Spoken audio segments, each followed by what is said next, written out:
Hey there, everybody. Matt Carter here. And Jessica Carter from CARTERMATT.com. And this video is our American Idol Season 18, Episode 1 reaction. This is the start of a new season. And, I gotta say, there's something just kind of nice about the American Idol format. It's warm, it's cozy. I like the audition rooms where there's not a lot of people. There's progression. And we're gonna talk about the 5 most notable auditions from the premiere. They're not necessarily all the best, but I think if you look at people like Douglas, aka Doug Kiker, Francisco Martin, Arthur Gunn, Just Sam, and yes, even Nick Marico, people are going to be talking about these people for quite some time moving forward. But before we get into anybody here, if you like this video, give us a like, subscribe, and hit that notification bell so you don't miss any other updates we've got coming up. I often like to have a back and forth as to who our favorite is on a show, but I kind of think we have the same favorite from the premiere. Oh, it's Arthur, and for me, it's not close. Yeah. There's so much that I love about him. I just love that he really loves bluegrass. I really love bluegrass. Yeah. I love that he sang Dylan. He had sang CCR. His song choices were outstanding for me because I was just like, and singing along. But his voice is also so good. I just really love him. I love everything about him. I love his story. I love his voice. I love his song choice. He's my guy. Just give me like 20 minutes of Arthur Gunn singing in this premiere and I would have not been mad. I love everything about him, and I don't say that all that much with auditions, but I love his backstory. I love the way that he kind of came in there. I thought he came across as very... He just had a charm about him where you could see he was nervous, but he wasn't overly nervous. He wasn't cocky. He was just genuine. Yeah, and his presence, like when he started doing CCR and he opened his eyes and the way that he just moved, there's this thing that my old saxophone teacher used to say, that when you're really just hitting it, you're in the pocket, and he was in it and you could feel it, and I was just sitting here wanting to be in it with him. I was really glad that Katy Perry asked him to open his eyes, because the first performance when he was singing Dylan, he was like keeping them half closed, so his eyes were kind of rolling back in his head a little bit, which is why I think she asked him to do that. Because once he opened his eyes and he was connecting with everyone, I was like, oh man, we're looking at the winner. He might be the winner. And by the way, isn't it nice to have a singing show where people give legitimate critiques again?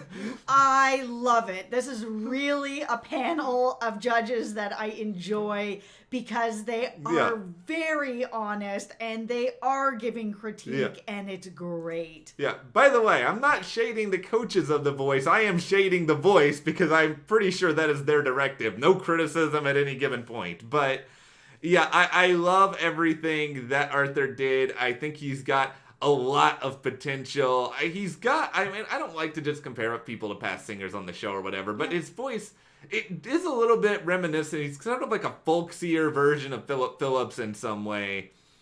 Yeah, I can see that. Yeah, they both have a little bit of that growl, but I actually think that I like Arthur better. Yeah, I actually think there's a purity in Arthur's voice that he wasn't even there with Philip, and Philip won his season. Yeah. But I think Arthur really, he just has that upside, and I don't know what he would do next, but even just, if somebody goes into an audition and says, I'm going to do Bob Dylan, don't your eyes just like pop up a little bit? Oh, when I heard he was doing Bob Dylan, I was worried. I mean, I had never heard him obviously sing, but there are certain people that when I hear, like a Bob Dylan or a CCR or something like that I get real nervous. Because Bob Dylan is very hard to sing, and if you're going and you're singing someone who's a legend, if you're not at the same level or higher, it's just a dead. It's funny because I had kind of like the opposite reaction where I was excited when I was like, oh, he's going to be good, because I was just thinking in my head. I was worried. Nobody else, it's like nobody who is like a joke is going to even just fathom the idea of doing Bob Dylan. No, it's hard. It is hard. That's why I was like, okay, This guy, he knows what he's doing. As long as he can actually just hit the melody. That's the hard part with Dylan is like, nobody can sing Bob Dylan like Bob Dylan. No, and CCR is also very, very hard. So to hear him singing that and hitting those notes and getting that growl, like, I was sold. I'm sold on him. We could do another 2 minutes just talking about how much we love CCR, but this would basically be, watch Matt and Jessica be old fogies for the next 10 minutes and just talk about Dylan and CCR. Listen, I live in a time warp. I know. Hey, do Fortunate Son next. Okay, all right. Let's get into some other people. Let's talk about Garbage Man Doug Kiker, and that's not an insult. He's a legitimate garbage man. Singing on the back of his truck, like you said. There are diamonds in the rough. And there are diamonds in the wilderness, and that is Doug at the moment. Yeah, it is crazy because you can hear that if he had training and someone to tell him, you know, how do you hit these notes and work that voice, he would be incredible. He's just so raw right now that I totally get why he went through. He's got a great story. He has potential. I just don't know that this show is going to be the thing that gives him all the potential he needs. You know, here's the kind of crummy reality. I think that Doug is probably going to be that guy who gets eliminated maybe a week or two into Hollywood Week just because he's incredible story. I think he's a very good singer, but he isn't experienced, and I don't think he's going to be able to sort of handle all the different stuff that's kind of flying at him at one time. And I hope that I'm wrong. I worry a lot about him in that environment, but I'm thrilled that he's getting this chance. Like, regardless of how far it goes for him, like, you could just see how much he needs something like this. And that's what's cool about Idol is that it does feel like sort of the American dream or the, I guess, anyone's dream, since we had someone from Canada in here as well. So it just feels like a place that really, if this is your dream, this is a place that they will let that happen. It's not only about who's perfect and polished and has it all together and is a complete package. You do have somebody like Doug who doesn't know what to do with his voice. He just knows that it's good and that there is a lot of potential there, but he doesn't know how to harness it yet.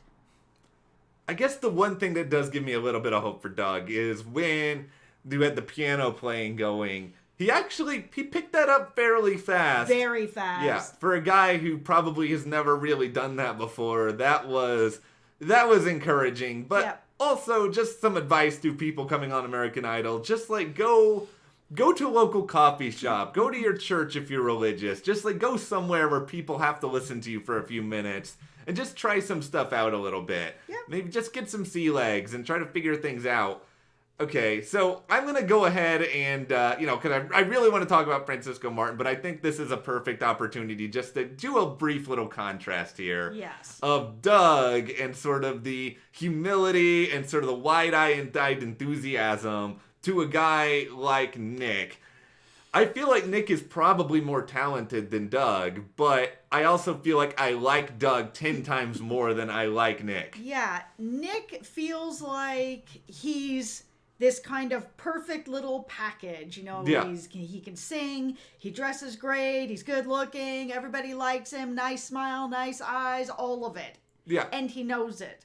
And that's sort of where it came in for me before even any of the judges were starting to chime in on that. I was just kind of like, you know, it's good to have some confidence, but then it feels like this. There's this. So when Lionel had called him out, and I know where he was going with it, he obviously wasn't just going to sit there and be like, you're the worst, because he's not the worst. No. But it is that he needs, this is American Idol. So this is a show that isn't only about how good you are as a singer. This show is about your story and getting people to connect with you through your story. So if you're just like, oh, I'm perfect hair, beautiful eyes, looking good, perfect voice, nobody can connect with that because nobody is like that.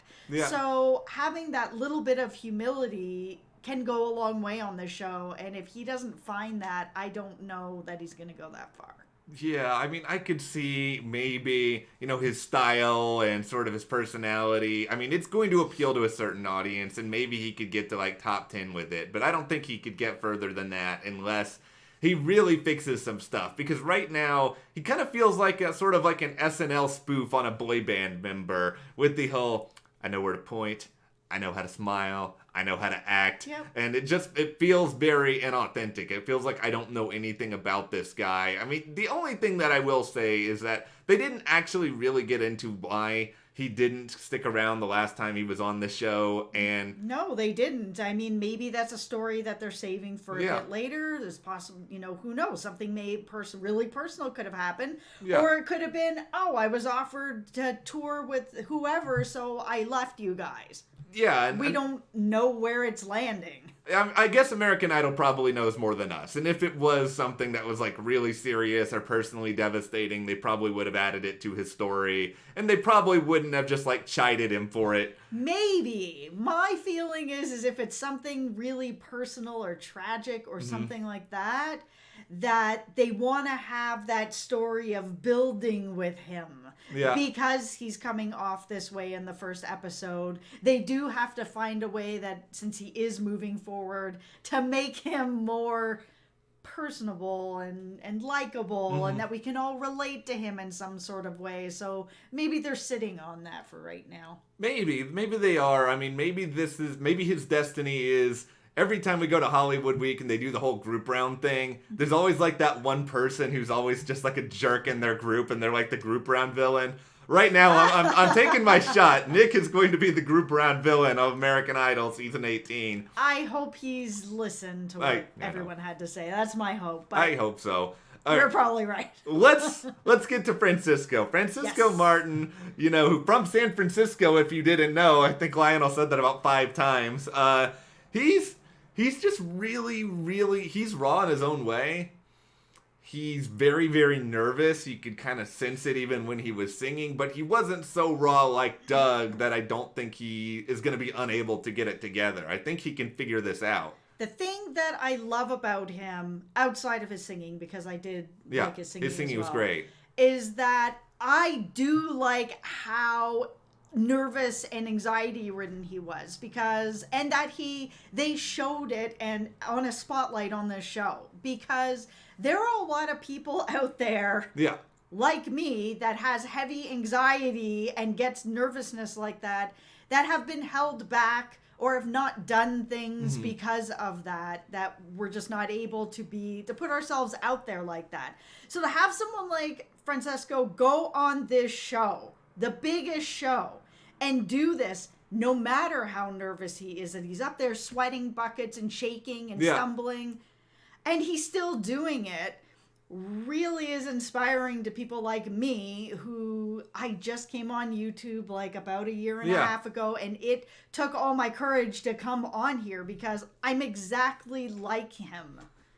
I think it is really, really great that he did this, and I think it's also he did it. He explained his story, and then he just went and did his performance. It wasn't one of these sort of things where he hung on it too long. He told us enough about it to relate to him, to care about him, to root for him, and then he went out and tried his best with this, and I think his best was really, really good. And I would say, now that he's gotten this first little bit of nervousness out of the way, he's probably still going to have that. Like, you don't cure nervousness with just one performance. No, there's people like Cher. Yeah. Cher has intense stage fright, and she did for a very long time when she was still singing with Sonny and Cher. So much so that she used to have to sit in a chair. Yeah. When she would perform. She's obviously gotten way past that now and is amazing. Yeah. But I mean, there was a time that her stage fright was pretty bad. She still pushed through it and was able to do it.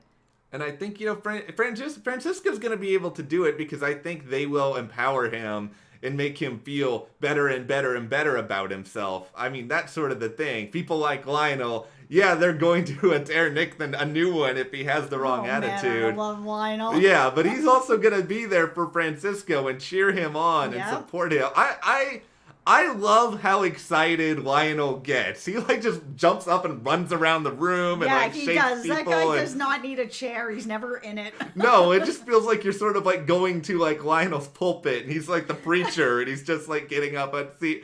That was I loved everything about Francisco's performance. I really think he's gonna go far. Yeah. He's just very, very likable. Yeah, he's great. Speaking of likable, the last notable person for us from the premiere is just Sam, who closed out the show. And, you know, she's got a really good story. Oh my goodness, her story, and even just seeing her come out there and try to sing and then stopped and was crying. I was like, man, I haven't even heard this girl sing yet. Yeah. And I'm already like all in on her. So I was really hoping that she was going to bring the house down, and she did. Yeah, I mean, I know that there will be people out there who are like, oh, why are you crying before you sing? Because I hear that all the time. And it's like, okay, let's just put it this way. If you're in her position and you've been performing on a subway, you have struggled a lot in your life, yep. You recognize the kind of the gravity of this moment, what it means to you, how hard you've come to get there. You know, if she had just cried the entire performance, yeah, it wouldn't have worked. But she did it. She got herself encouraged. She got herself there, and then she just freaking nailed the end of this show. And that voice, that talent, and that experience, like, she's young, but you can tell she knows how her voice works. I appreciated her emotions, and because it did really show to me how much this moment means. Mm-hmm. She is somebody who is out there busting her you-know-what on the subway, trying to sing, trying to make money, trying to have a career. It's not easy. There's a million singers everywhere. So I think she just... you could feel it, that overwhelming, like, this is my shot, and if I blow it, and I just did kind of thing in her head, where she was like, oh man, I started singing, and then I stopped, oh my goodness, have I blown it? And so to see her break down after that, completely understandable. Yeah, but when it came to the vocals, what she came there to do, yes, she delivered. She had power, she had soul, she had emotion, relatability, everything you would want. And I like that she was able to also help bring herself into the right moment where she said, you know, can I just do it like I would do it if I was coming on the subway? And she was able to pull herself into her own moment as well. There is so much I like about Just Sam, and I'm excited to see her in the top 10.